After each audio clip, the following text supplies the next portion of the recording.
Are we live? Are we live? Look at that, we're live. Hello. Oh boy, Good do we evening, have ladies and good stuff gentlemen. to talk about today. The Good world topic. is starting to, let's talk about this today. The world is starting to bug me. No. I want to quit. I do not like this ride. I am ready to get off. Why is that? I don't know. I just felt like saying that today. Why do you not like this? Is it going too fast? Too many curves? Too many ups and downs? Too many morons. I'll agree with you there. All right. The world is filled with idiots. Can I say that on our show? What is it? The laughing idiots. I'm surrounded by idiots. Yeah. I think the world needs more Mel Brooks movies and Archie Bunker back. I agree. Totally agree. It would be, maybe a few more episodes of Laughing or the Carol Burnett Show. Solve the whole freaking problem. Yep.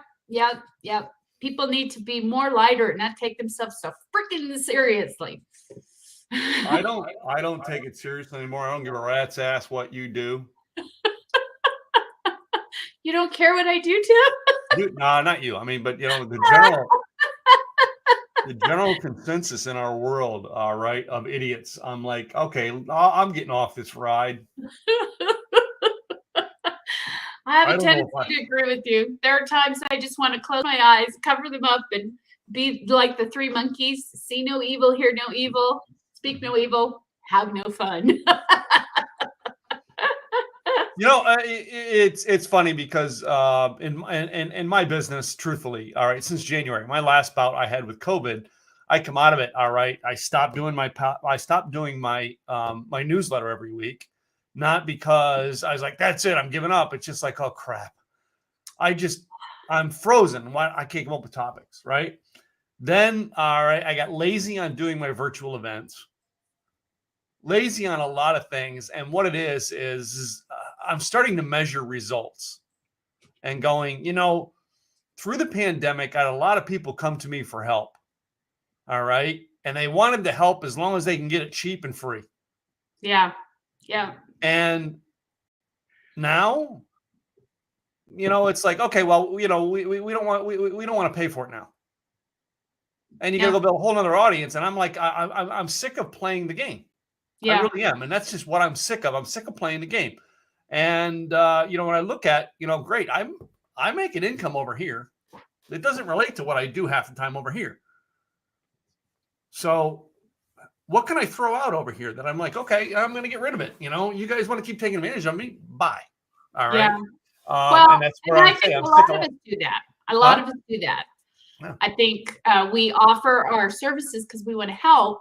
Mm-hmm. But then there are people out there taking advantage of that and then saying, wait, you want to get paid? Well, let's face it, people. Everybody's in business to make money. Yeah. I'm not doing this because I'm bored. I'm doing this because and I know people think that, well, Tim's well off. He doesn't need to do this, but bullshit. If it's not a business, all right, it's a hobby and I don't have time for hobbies. I had a lady asked me this week, all right, hey, can I get your coaching? I can't afford to pay for it, but can I get your coaching and help? And I'm like, if you can't afford to pay for it, you don't get it. Sorry. I remember the story. James Malinchak told this story, the very first boot camp of his I went to, and he talked about going to an event and the speaker spoke and offered a package for $500. And James was one of the group of people who walked up to the speaker and he was about to say, you know what I mean? Somebody else said it before him, about to say, man, I like this and I really want your help, but I don't have $500. And someone said that, all right? And the guy turned to the group and said, well, I guess you don't want it bad enough. And he left. And James said, I went and found the $500 and went back. He said, I'll bet you I'm the only one. Yeah. Everybody else was, well, that didn't work. Dude, you want it? Go get it. You've got to work at. Yeah. I think that's the biggest issue right now is people have gone through all of this. And some people have figured things out and some people haven't. But you've got businesses that have been floundering since the pandemic. Yeah. So because they've been floundering, they don't have a lot of money. They're looking at all these things, and granted, there's a lot of stuff out there for $97, $4.97, whatever the case may be, which is helping people. But it still gets down to the fact you still have to do the work. You still have to put in the effort to get it going. But people want to just sit back and go, just do it for me, and then hopefully I'll make some money. No. Doesn't work that way. If you want to be a business, you got to work at it. And that's what I think a lot of people have gotten really lazy and said, well, I really don't want to work that hard. Well, then you really don't want it that bad. So don't complain about the money you're not making because you're not willing to work it. I taught a class on Tuesday night for my meetup group, and talking to the people in there. I said, you know what I mean? You have to come up with a level of investment that you have to get what you need to get, and use that level of investment to move forward. Yep. And I talked about, some of my programs are programs that I basically record. And basically when I come up with a new program, I put it out there for people to come on the recording while I'm doing it as a class at a discount rate. And then I record it and I'm able to offer the program. They don't get they get group coaching, like I do part of the group call as a Q&A session, right? They get group stuff. But someone comes up to me and says, well, I want to get into your $97 program, but I want one-on-one help. I'm like, that doesn't work. All right. And I explain, the more successful you are, the more the one-on-one costs. And I explain, I've been in Frank Kern's inner circle for years. I don't get one-on-one time with Frank Kern because I don't have that much money to pay it. His one-on-one time is big dollars. Why? Because he can walk into your company and turn it into a six-figure company in a matter of days, right? You want his advice, you're going to pay the top dollar to get it. Yeah. And I'm sick of people coming in and going, well, I want it for free. Come on. It's not that much. You're well off. You're rich. All right. Or the other one I get is, well, you know what I mean? You have $1 million in income. Great. I have, 1.9 in expenses, but I have $1 million, I have $1 million income. Yeah. You don't realize just because their company makes $12 million a year doesn't mean they are rich. No. They can make $12 million a year in gross income. And by the time expenses are taken out of it, all right, they clear just under $6,000. And most people don't realize that all the things they're doing to make the things process along the way takes time. Yeah. Just because my company makes $1 million but flip that. Just because a coach comes up and says, well, I made $1 million last year, doesn't mean I jumped to follow him. Because he could have made a gross $1 million last year, all right? And it could have cost him just shy of $999,000 to make it. Yep. Takes a lot of effort to be in a business. There is. There's a lot of effort to be in business. And a lot of effort. Years, this get-rich mentality. The Doesn't older work. I get, the more I see Doesn't the younger. work. Yeah, they want get rich quick. Doesn't work. Yeah. Doesn't work. There are some that have gotten very lucky and have gotten something that took off quickly. Very lucky. But the majority of us doesn't work. It's Glenn Morshower said this one time when we were in a small group setting talking. And he said, Glenn said, I've seen people that get rich, right? And he watched those people get rich and then blow it all right away. He says, the problem is, he says, you may have an income, but you will never keep it if your mindset's not there. So you have the mindset of a thousandaire and you get $1 million, you'll be right back down to a thousandaire real quick because of the fact that you are not mentally ready, all right, to handle that money and you don't know how to handle it. It's the people who have the quick successes. It's all the years that they were taught at home to live without things that help them make a success of it. As opposed to, well, I had nothing for years. All of a sudden I got money, but I never bothered to train my mind to do that. If a windfall came, how do I handle it? Yep.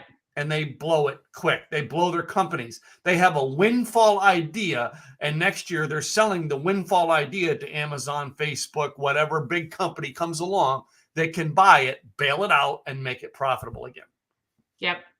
Well, and I think a lot of it has to do with the lack mentality too. Yeah. I mean, if you have that mentality that you have to constantly, well, I'm never going to make enough, or I'm never going to have enough, or you have to change. It starts, like you said, with that mindset. You have to start with your mindset. You have to believe that you can do it. You have to believe that it's consistent. You have to believe in what you're capable of doing. And then you have to put the effort into it, and you have to invest in yourself. And I was told that years and years and years ago. And I've invested in myself over the years. Some of it panned out with no problem, and some of it didn't pan out. Yeah. But you know what? That's how I learned. That's how I figured things out. That's how we move forward as human beings. We learn from our mistakes, hopefully. Hopefully, yeah. Hopefully, we learn from our mistakes and we move forward. It's funny we say all begins with the mindset. I remember being on the podcast with Dean Cain, and he asked me about what mindset, and I'm like, mindset. I've never stopped to think about mindset. My mindset, can I tell you, this has been my mindset. Do the effing freaking work, guys. Just get it done. Get the freaking work. Yep. That's been my mindset. Like, if I don't have, go do. Yep. I remember my mom all the time when I was growing up and working. She said, as long as you're an asset and not a liability anywhere you go, you will flourish with no problem. Yeah. No problem. That means if somebody hands you something to do and you say, no, that's not my job, you're not going to go very far. No. Well, my mom and I were talking at coffee this morning, Katrina, and we're talking about like just over the years, things that we've been offered. And we're talking about the city of Pittsburgh, Pennsylvania. We started about stuff in Pennsylvania because we're both from there. And I talk about jobs. Like, I was offered a job in Pittsburgh, Pennsylvania, many, many years ago. I never left the town I lived in Pennsylvania because my first wife never wanted to leave there. She wanted to stay there. And she's like, she hates it there. She's broke, but she wants to stay there. Yeah. When she left, I'm like, I'm not staying here. I'm out of here. Right. But I turned down jobs that basically, were bad. Well, then the discussion my mom went into, I was offered one time to work as a contractor, and I was, offered entry level. The entry level was dirt cheap.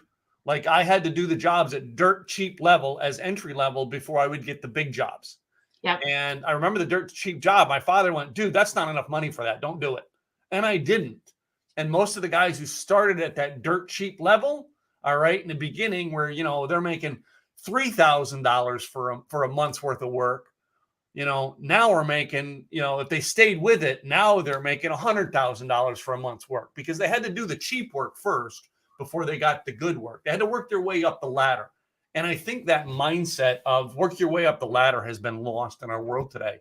And that's what's frustrating. So. I agree. Especially, I think it's, and I'm not trying to blame it on the young or millennials or whatever, but it seems to me that the younger the folks are that are coming into the workplace, they want things instantly. Yeah. And I've heard this over and over again, read this about how business owners will be in a meeting. There was one in particular.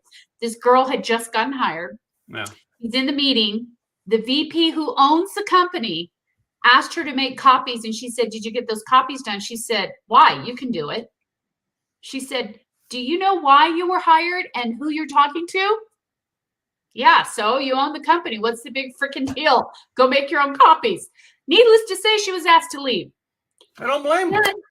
On top of that, they're expecting that as soon as they've been there a year, okay, I need to get this big, huge raise. No, people, you've got to work for that freaking raise. No. You've got to work for that. Not just, oh, I've been here a year, so, okay, I'm ready to get my raise. No, you have to prove that you're ready for that raise. And that, I think, is the mentality right now that has been the most difficult to deal with is I don't have to work that hard. I need it right now. Let's get this going. Because they're so used to getting instant gratification through social media and all these other pieces that they don't have to work for it. Some of them do, but a lot of them don't. And those that have to work for it go farther, do better. They're the ones that become successful. The ones that are expecting it, come on, let's go. They're the ones that are having job after job after job after job. And then they're not getting a job because they're like, you've been at 18 jobs in the last 3 months. What's going on? It's like they don't compute. And truthfully, that is Katrina. When I go apply for a job, that's what they look at me and they go, dude, you've had too many freaking jobs. And here's why. I've gone and worked jobs for 18 months, get some cash together, and I go start another business.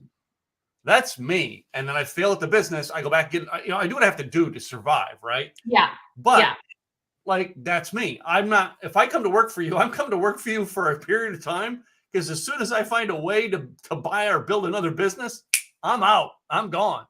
Because I want to work for myself. And then for me, I hit the point in 2007 that I was like, okay, I'm building this so that I never have to go back to work again.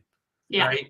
And now it's like, I've built a business and I'm frustrated with the frustrated parts of it. I'm like, okay, either I'm going to fix it or I'm going to sell it. What is it? Yeah.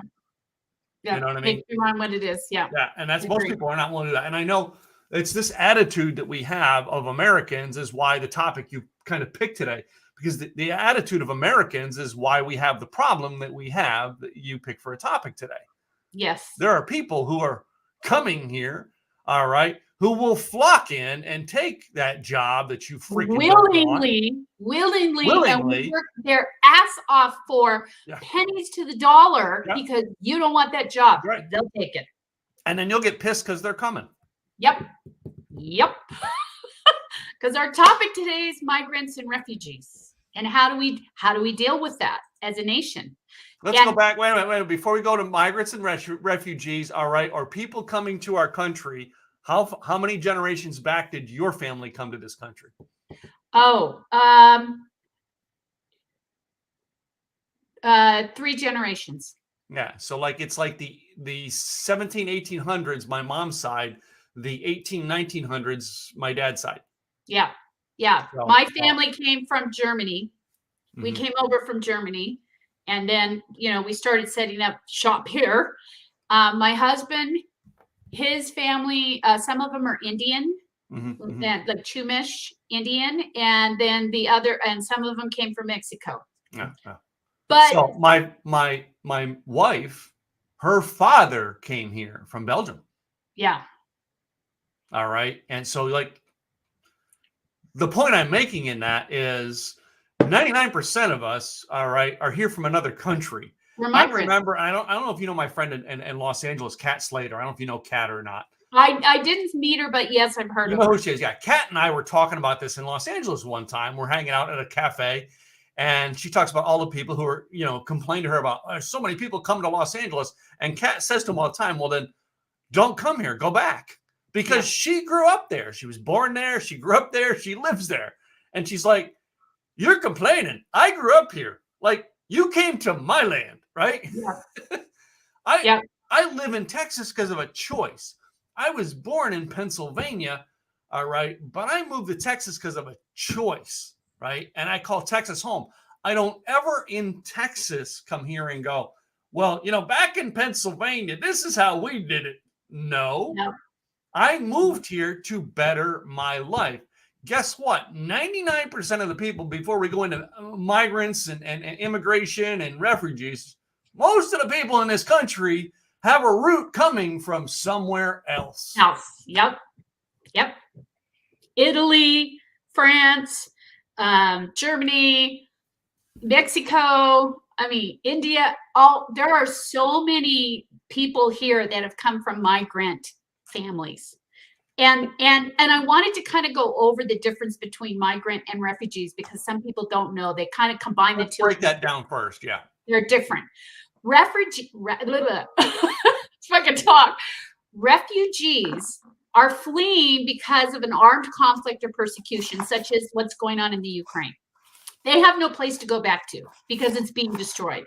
That's a refugee. A migrant is coming over because they want to better their life, better their situation. So they're coming over to another country that has those opportunities.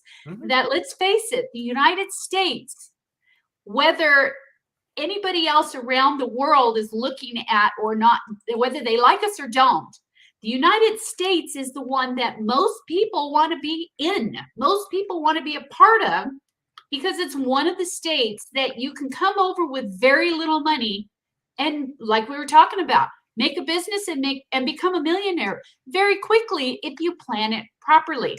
And these migrants that are coming over from Mexico, they're coming over from Puerto Rico, they're coming over from Guatemala, all of these places. That's all they want to do is they want to better their lives. And they're the ones that are willing to work that job that we are not. Yeah. That we are not. So we get pissed saying, well, they're taking all the jobs. Okay, so are you going to go work at Carl's Jr.? Are you going to go work in the fields picking the lettuce and picking the strawberries? Are you going to go out and do all of the picking up the trash and so on and so forth? No. So they're doing a job that nobody else wants to do that lives here. So why are we so pissed saying, oh, they're taking all the jobs? They're taking the jobs nobody wants. So I mean, come on, wait a minute. No. A couple of years ago, we were arguing over the fact that, oh my God, McDonald's doesn't offer that much of a state. McDonald's, Carl's Jr., Burger King, whatever it is, that fast food job is paying so dirt you can't live on it.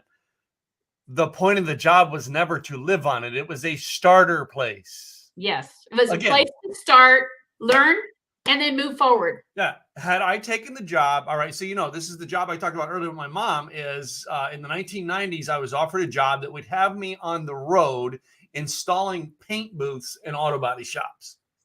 The first job, my profit when I would have walked away, would have taken me 4 weeks to do the job, and my profit walking away was between $3,000 and $4,000. As a business, that's not much of a profit a month, even in the 1990s, right? No. And then I had to pay taxes on that, right?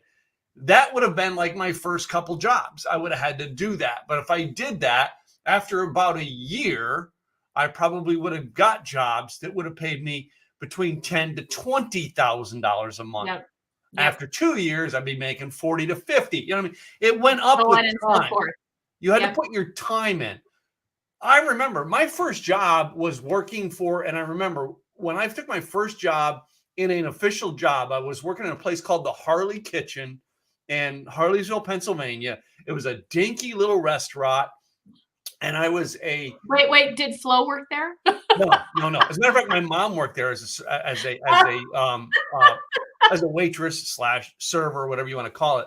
All right, my mom worked there too, and it's some interesting stories about us working at that restaurant. First of all, I mean, I was a dishwasher. That's all I was a dishwasher.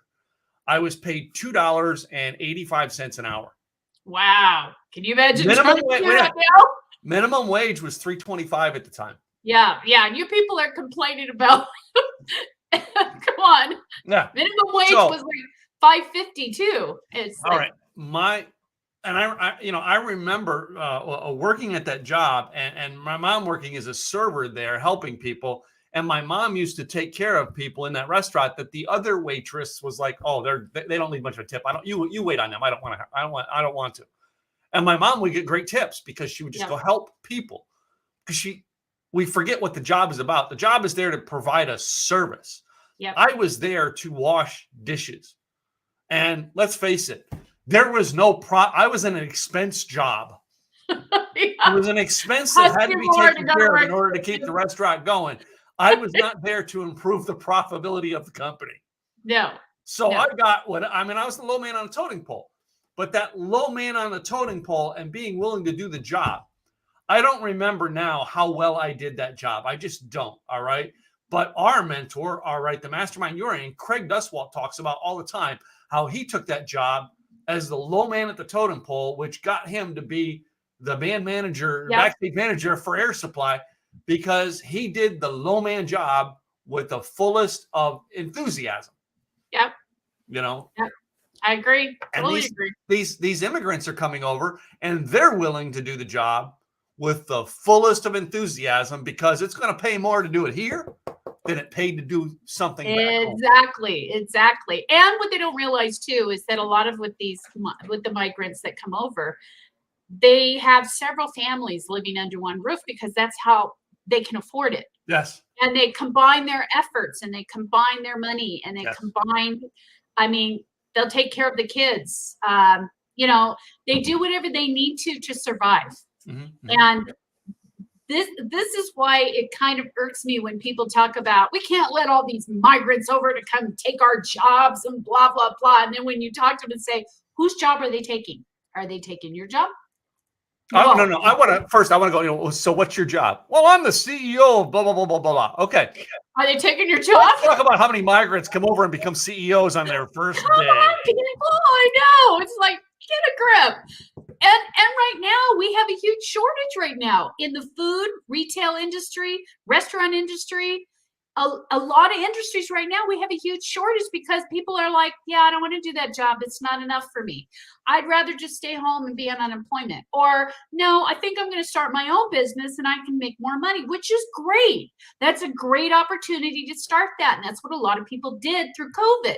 Yeah. That's great. But there's all these other jobs now that nobody wants to do. But yet they don't want the migrants to come over and take those jobs. Okay, so who's going to frickin' do them? Yeah. I'm just saying. There are two things in life I think people should do in business. Two jobs I think they should do. Number one, they should work in the food service or in the service industry at one point in time in their life. Even if it's for 1 year. Retail. All right, or retail. You will learn how to respect and take care of customers. Yep, you will learn customer service. Because you're going to get treated like shit doing it. Yep. And your job is to go, yes, sir. Can I give you fries with that burger, sir? Yeah. Well, I don't know if you ever heard my 4 guarantees of life is always, I used to have it in my speech just all the time. My 4 guarantees of life. Number one guarantee, I guarantee, all right, that you're going to work for a dream. You're either going to work for your own dream or you're going to work for someone else's, but you're going to work for a dream. Very true. Yep. Guarantee number 2, you are going to do something you don't want. Yep. Guarantee it. All right. You're either going to do something you don't want in the beginning or you're going to learn to do something you don't want in the end. Yep. All right. Number 3, I guarantee that you're going to market and promote. You're either going to market and promote your business, your thing, your dream, your adventure, or you're going to learn to market and promote. Can I get you fries? Can I get you fries with that? Yep. They all promote. Get over it. Yep. Right. That mentality is I've kept that mentality because number one, I worked for 5 years at Starbucks, and that was the greatest thing I did was at age 40 to go back to work in the food service industry for 5 years. Of course, you know what I mean? I only needed a part-time income at the time because I had other stuff going on. And it was a great learning cycle for me to learn respect for people. And patience. Because a lot of people, they shit on you. Oh, yeah. Yeah. All right. Dude, I want my fucking coffee and I want it now. Yeah. Yeah. You didn't get this right. I asked for soy. This is not soy milk. How many times do I have to tell you that? Blah, blah, blah, blah, blah. And I remember I had when I worked one of the Starbucks stores, I had a very difficult lady who came in, and 3 times she was telling me over the bar how to make her drink and it still didn't taste right. And I kept saying, ma'am. Which you'll never will. No. And I kept saying, ma'am, please explain to me the taste, what tastes wrong, and I will try to fix it. I want to fix it for you. I want to make this right for you. How do I do it? And you're telling me what to do, so I don't know what to fix. Tell me the taste problem. Tell me. And when she said, well, Tim, it kind of tastes burnt. Okay, let me adjust what I do with the milk a little bit and try it my way. One time, can we do that? Yeah, okay. So then I did that. And she tasted, goes, oh, that's so much better. I says, okay, ma'am. I says, next time you come, just say, hey, Tim knows how to make my drink. Tim, make it for me the way you do. All right. And she did. She kept coming. And everybody was like, she was like the wicked witch. And like, she loved me because I kept doing it her way. I didn't complain. But then I said, well, can you explain to me what's wrong? I want to make this right for you because I want you to have this great experience.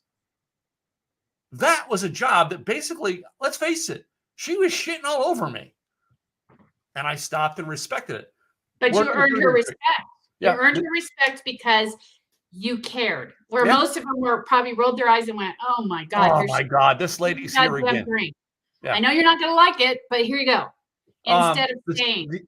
That's one job I think everybody should do. The second one I think everyone should do is multi-level marketing. They should be in multi-level marketing for 1 year and build a team of at least 5 people. Here's another job everybody should do. What? I had a friend that was really, really good at this job. Mm-hmm. And then he got another job that he excelled in. And here's the reason why. He sold insurance. Insurance is something that is not tangible. You can't touch it right now. Yeah. All it is something that you will need possibly in the future. That is the hardest thing to try and sell because you're not getting anything for your money up front. He was very good at it. So then he became a car salesman. He was the top car salesman every single month because now he was selling a product that was easy. He could put these people in this car and they got to go off. I mean, sell insurance and you will become really good at sales. Trust me. I worked in the car industry, and I worked as lot guy, detail guy, I mean, there was all kinds of weird low end jobs. And one of the things I said is I want to do sales, and they would never give me the sales job. Of course, I looked like a hippie at the time, and I'm like, no, I'll go get a haircut if you're willing to train me. Well, we don't train salespeople; we just hire them. Okay. So how do they learn? Well, no, by the time that I was ready to go do that, I mean, it was later in life, and I'd gone through all the mistakes I had and everything, and I remember just before I started my car wash business. My last car wash business, I walked into to a dealer and I applied, and basically they were putting people through the sales training program. And I forget there was a deal behind it. And I showed up for day one. And I don't think I lasted 10 minutes. I got up and left. And I said, I'm not going through this process. Right. But had you given that to me you'd given that to me at 20 years of age, and I'd learn how to sell. Because I still tell people I suck at sales. It's why I'm a marketing guy. I learned to over market so that the sales are easier to close because the marketing does a lot of the hard work for me. Yeah. That's why I'm in marketing, because I go with all kinds of ideas to get you so close that basically it's so easy for it to close the sale. That's me learning my skills. Had I learned sales at an early age, possibly I'd be different. But you're right. Sales is a job, but sales is part of almost every job in retail right now. Well, not only that, a lot of business owners, such as ourselves that are running a business, will say, well, I don't like sales, or I don't like getting on the call and calling people and selling. And I just don't like selling. Well, you're selling yourself every day when you're going up to somebody and saying, hi, my name is such and such, and I do such and such. You're selling them because you're introducing yourself. You're talking about your business. It's literally a sales transaction. Because you're advertising yourself, telling them all about yourself, and as soon as they say yes, you've made a sale. So you're selling every time you're going to a networking event or you're going to meet up with somebody. You're still selling. So I think it goes back to the adage that you started off with, that people are saying, well, I want this for free. I don't want to be sold to. Well, I got news for you. You're all selling, and you're all selling to your people just as much as those people that you're trying to get this freebie from are selling to you. They're all sales. Whether you look at it or not, it's a sale. Most yeah, I always love this analogy that was said. Most men, the last sales job they did was saying, honey, will you marry me? Yeah, that's a big sale.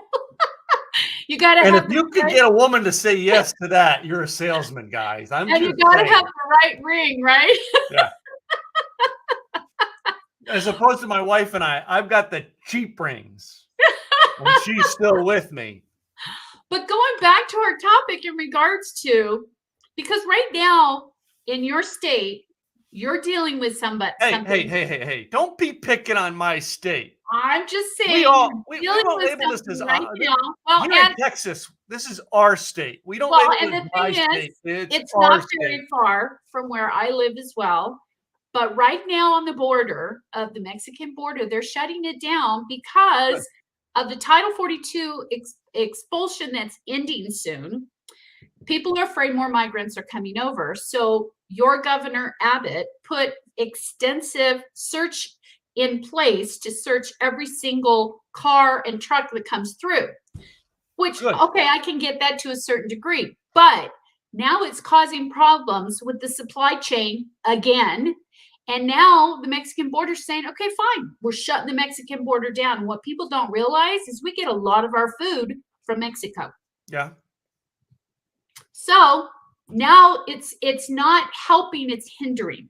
So like we talked about, what everybody has this idea that thousands and thousands of migrants are going to come over, and we're all going to have to pay for them and pay for their medical services and pay for this, and they're not paying their taxes and blah, blah, blah, blah, blah. But here is the story. The true story is it takes time and money to become a U.S. citizen. Yeah, there's a process. And Follow there's the a process. And I will tell you, it takes between 5 to 7 years to become a U.S. citizen. I know and that. It takes between $2,600 to $3,200 to go through the process. Okay. And sometimes unless you get a lawyer, then it's yeah, $9,000 to $10,000. and sometimes you get approved and sometimes you don't. That's the process. So regardless of you coming over and say, well, they need to be a U.S. citizen. Okay. Well, they still have to come over here. Process. Come They here still have to legally go and start through the process. Yes. So they can't be just walking over the border and saying, okay, I'm ready to be a U.S. citizen. Where's my passport? Where's this? But we have people we've had people pour over the borders who don't want to follow the process. That's true too. That's true too. But also we have people coming over the borders that don't even have the money to start the process. I know. So that's part of it too. And yes, so but that goes back to what I said earlier about the person who calls me and said, hey, can you give me free coaching? Well, if you don't have the money to do the process, you can't afford it. You become a burden. I agree. But put yourself in their shoes. What if you're in a state that is very corrupt? The police are corrupt. Everybody's corrupt.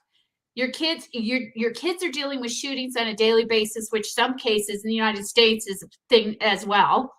Well, I thought that's why you left California. I know. You're dealing with poverty. You're dealing with the ability to not to be able to move up or do your own thing because it's stifled. And you want your family to have a better life. So you want to go across that border because you see that you have more opportunity over there. But the people on that side are going, we don't want you. You need to stay there. So how do you better yourself when you're between these two places, one that doesn't want you and the other one that's you can't do anything, you can't go any farther, you can only get this much of this much. You know what that's called, Katrina? That's called life. That may be true. That may be true, but just like we talked about in the beginning, we all migrated from somewhere. And we did. Came over here to make a living and start somewhere. You moved last year from California to New Mexico. I did. Let me ask you this. Would you, sit in your house in California and call New Mexico and say, well, I can't afford to come and become a citizen in New Mexico. New Mexico, can you pay my way? No. I would not do that. I'm in a different position. Wait. But I'm in a different position. You are. Why? Because I have more resources and I have more funds to be able to do that. These people don't. But was there a point in time in your life when you didn't have resources? Yeah, there were times that I didn't have. Wait a minute. And how did you get the resources? I worked my ass off to get those resources that I needed. I looked around to figure out what I needed to get from point A to point B, and I made the effort to do that. So that way I had those resources. So there's a process to get into America, and there's a process, the green card process. Why are you not doing something like applying for some ways to get in? If you can't afford whatever the process is to get started, what is the process to get you in? Okay. What relatives can say, you know what, I'll sponsor your green card, but you have to come work for my company for a period of time to pay off that loan? That makes perfect sense. It does. Perfect sense. We forget. So many people will not build a network of people to connect with. You and I have beautiful network of people, and we have friends from Idaho and Tennessee and all over. When we want to do something, we can reach out. There was a point in time you and I didn't have that. Nope. And we had to, okay, boss, you know what? I'll shovel the shit today because you'll pay me $10 and I want to eat tonight. I'll get $10 from you and I can eat for $2. Yep. I agree. All right. And if the companies were smart that need these workers, yeah, they'd be smart and they would say, okay, we're going to take 5 workers because that's what we need, or whatever, or however many they need. We'll sponsor their green card. Yeah. Get them in, get them legal, get them a job, and then they'll become a United States citizen and they'll pay taxes just like the rest of us. Keeping in mind that you cannot be a U.S. citizen because it takes 5 to 7 years to do that. So it doesn't happen overnight, and people can't say, well, they got to do it. Okay, they got to. That's true, but they've got to get the green card. Why are our recruiter now? These major corporations have recruiters that go to college campuses. Why are the smaller corporations, all right, the what is it? We talk about the Carlsbad or Carl's Juniors. Why are they not going down to the border and saying, you know what? We will sponsor you to come across, but you have to work for us for this wage for this long of time. Yep. All right, in order to do that. And they sign an agreement. Now it's a contract. They walk across the state line. They now become a green card holding citizen. Yep. They have a job. Now they can't come back and go, well, wait a minute.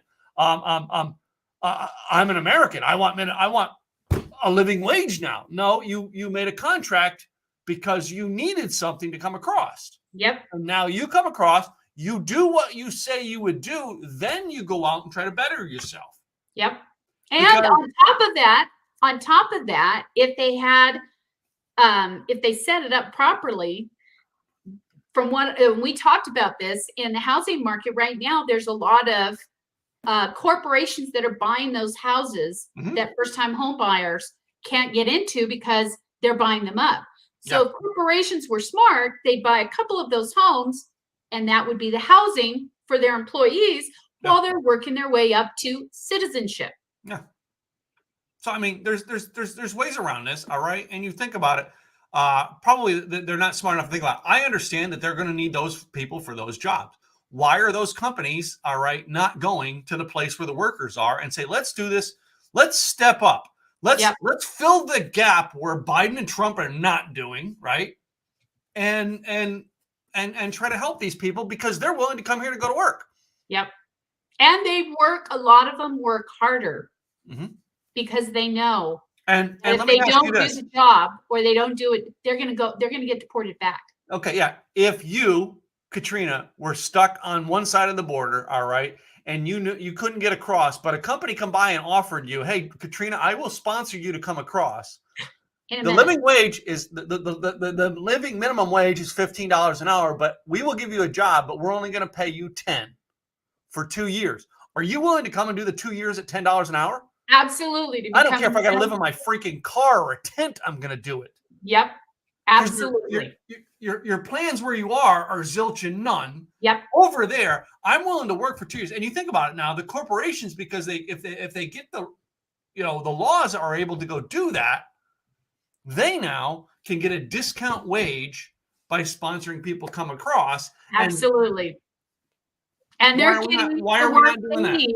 They're getting the workers they need at a lower end rate, but they're doing their part to help these people become citizens. Exactly. And now they're helping people come into the United States legally.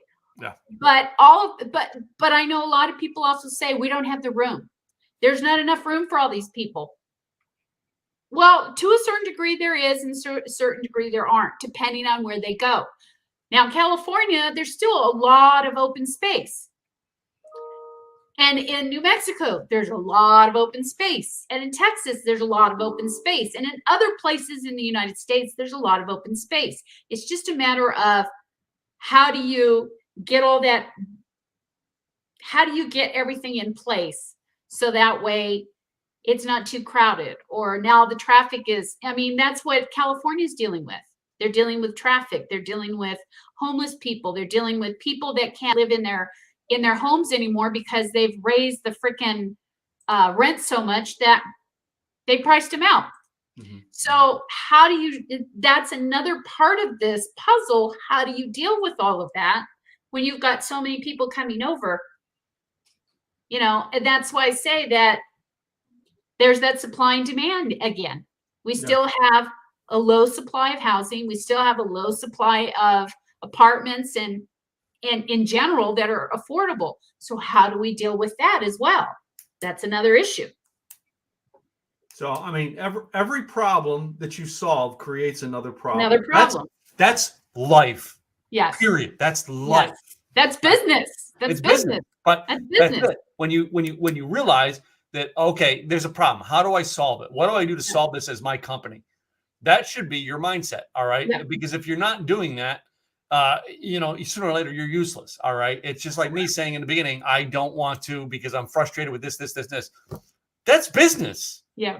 Of course I'm going to be frustrated with it. All right. It's business. I've solved the problem and I created another one. Yep.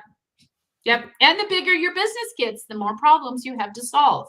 That's part of it. And I think going back to what we were talking about, people wanting the easy button, there's no easy button when it comes to business. Let me repeat this.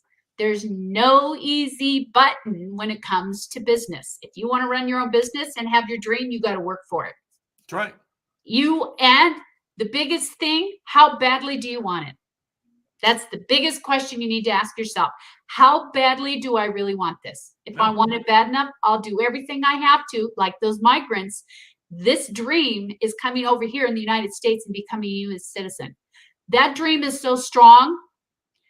They've brought their family over, and some of them died on the way. They've paid money into smugglers that they trusted, thinking this is our only way out. Yeah. They've gone, I mean, all of these issues that they've come up against, but that's their dream. They want it so freaking bad. If they take their lives and their kids' lives, and that's part of it, then that's part of it. That's how bad they want it. So how badly do you want your dream? Yeah. Yeah.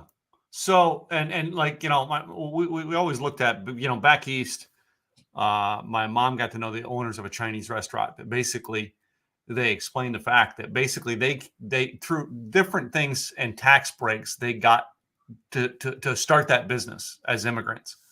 And basically what happens is then they work 10 years into it. And then they, when just before their tax break is about to expire, they bring a family member or another family member over, from where they're from to then put the business in their name. And then they get 10 years tax free. Yeah. Right? Yeah. And I know everybody's going, well, yeah, they're bypassing the tax system. Dude, if you had the chance to bypass the tax system, would you? Yeah. We all would. Don't tell me you wouldn't. And I loved it. My wife, we were at a thing on real estate. My wife's like, the guy's talking about, he's talking about, taxes. And my wife's like, well, I want to pay our fair share because we got to pay we got to do the roads and stuff. And then like halfway through it, like he's talking about selling the property and making a profit on it.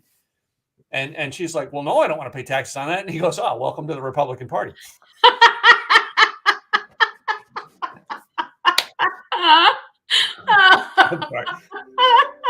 If you're a Republican, I'm not picking on you. Anyway, that's a good one. And it's true. If you didn't want it, I don't want to pay my taxes any more than the next person. I don't want it because I, just like the next person, I want to see where my taxes are going, and I'm not always happy about it. Yeah, but, and that's it. All right. We want to complain on the low end of the immigrants coming in and taking all the jobs, but then we want to complain on the high end of all these rich people because they get all these tax breaks. I got news for you.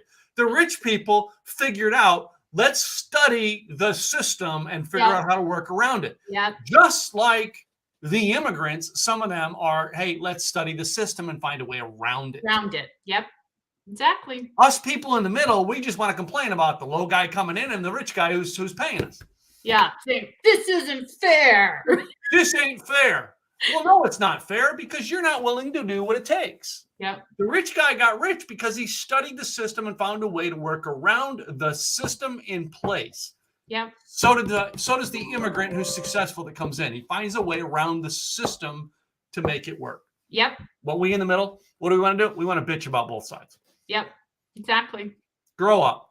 Grow up here. As Larry Wingett would say, grow up here. Yep. Let's just see how badly you want that dream. Yeah. How willing are you to, and how hard are you willing to work for that dream? And how badly do you want it? That's the big key. So as we're getting close to the top of the hour here, all right, I noticed you have a very good, interesting fact today. Yes, yes. I did not realize, but sugar has a lot of different modalities that you can use it for, not just cooking. And I thought this was pretty interesting. I mean, for one, you can take a cube of sugar and put it in an airtight container with your cookies you've just baked and keep them from getting crispy or hard. They'll keep them fresher. You can extend the life of your flowers, your fresh cut flowers, by putting a cube of sugar in your fresh cut flowers in regards to the water, and they will last longer. You can also try that. My wife's got flowers downstairs. I'm going to go drop a sugar cube in them. See how long it lasts. Hey, everybody, don't tell her I did it. Let's see how she does. Plus, you can make a sugar scrub for your feet and your hands to get rid of dry skin, and it's healthy for you. You can remove grass stains. Take sugar and a little bit, and you rub it on the grass stains, and it takes a lot of the grass stains out. Also, you can wash paint and grease-stained hands with sugar because it's got that texture on it that makes it rough, and it takes all of that off. And you can keep your cheese fresh the same way as you keep your cookies fresh. Airtight container, put a cube of sugar in, and voila, your cheese is fresh. Plus, you can trap those pesky bugs. Put a little water in there with some sugar, which attracts them. They like them. They go into the little jar that you've got it in. You got a little lid on it, and voila, pesky bugs are gone. And you can clean your coffee grinder with it. Take a little bit of sugar and put it in the coffee grinder and cleans it right up. Sugar, who knew? All these things you can use for sugar besides just cooking. Wait a minute. When we talk about sugar, can I play a funny video? If you can get it to work, yeah. Let's see if I can get it to work. I'll share audio. In the meantime, while Tim's getting it to work, oh, there we go. Oh, this is a good one.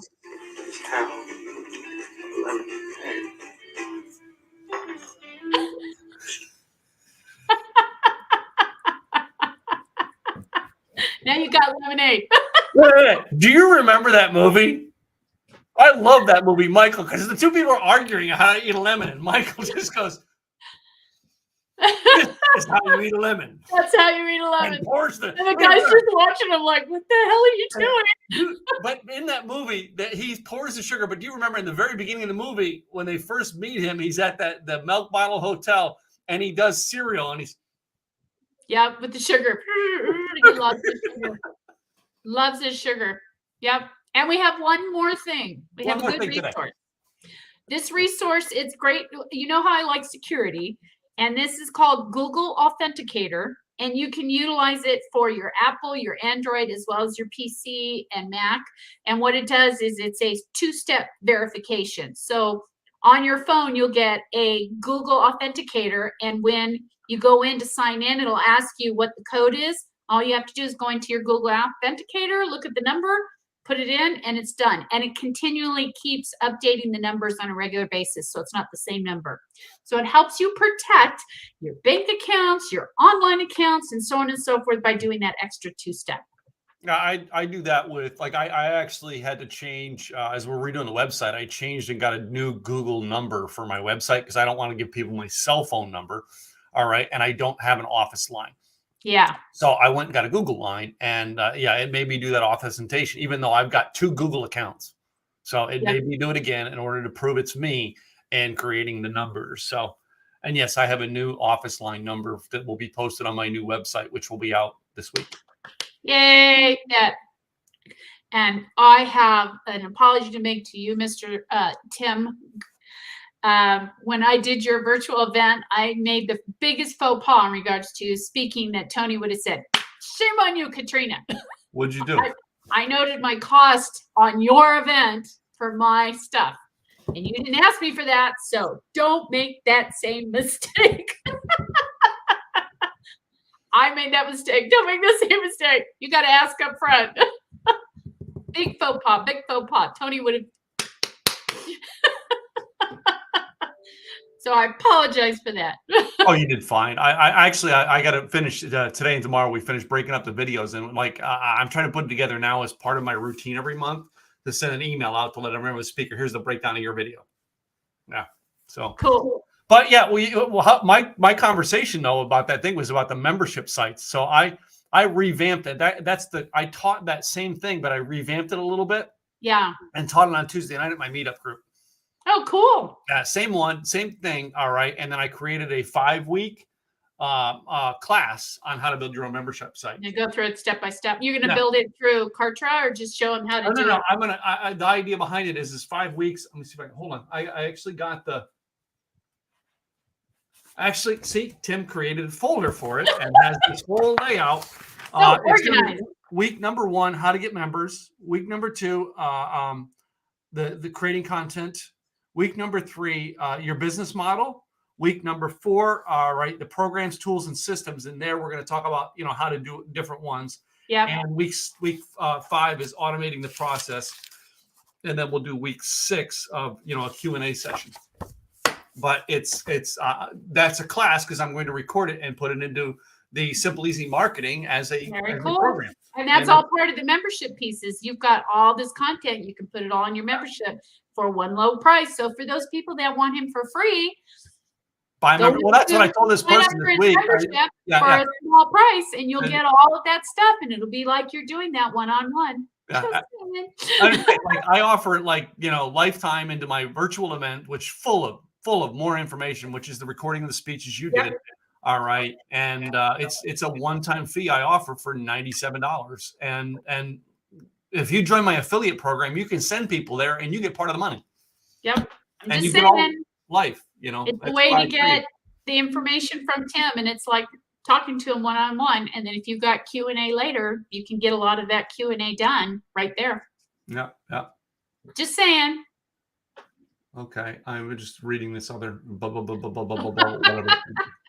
Good topic today. Oh! I made another $79 from Kartra today.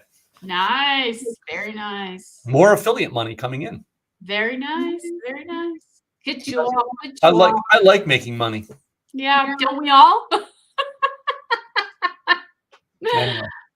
Well, ladies and gentlemen, I'm Tim Gillette. Simple Easy Marketing, simpleeasyevents.com. Find out more about me. All right, and I love co-hosting this every week with my partner here next door, and her name is Katrina Garcia with KG Website Designs. Mm-hmm. We help you build a website that works. That works? Okay. Makes you money. That's the key. Makes you money, gets you leads, builds your business. There you go. So, all right, guys, we will be back next Thursday with another great things. So next Thursday, it's interesting because I'm supposed to go to a luncheon for. Speaking of next Thursday, I actually have an event I'm going to be a part of as a sponsorship next Thursday. So we might have to push it to the 28th. So we'll talk about it. But anyway. Yeah, we'll talk about it. We might have to record it and then push it out. But no, because I have that with you. All right. I'm supposed to be at this conference that guy Chaz who was at Craig's event. Oh, yeah. His conference starts that day. I'm not even going to that day because the luncheon for I think it's Tony's first luncheon for the new chapter. In May? Right? And no, in April. Next Thursday. Yeah. It's her luncheon. Yeah. Then at nighttime, I have a 6:00 meeting for the real estate group in Irving. So it's like next Thursday is like this busy ass day that I don't want to do anything. And today, like I got to go. As soon as I'm done here, I'm going to hit the download button and I got to run over across the street to the eye doctor. See, people, nothing to do when you're in business. You got nothing to do. Just sit here and twiddle our thumbs. Yeah, we don't do anything. So anyway. We don't do nothing. Have a great week, everybody. We will see you guys next week. Ta-ta.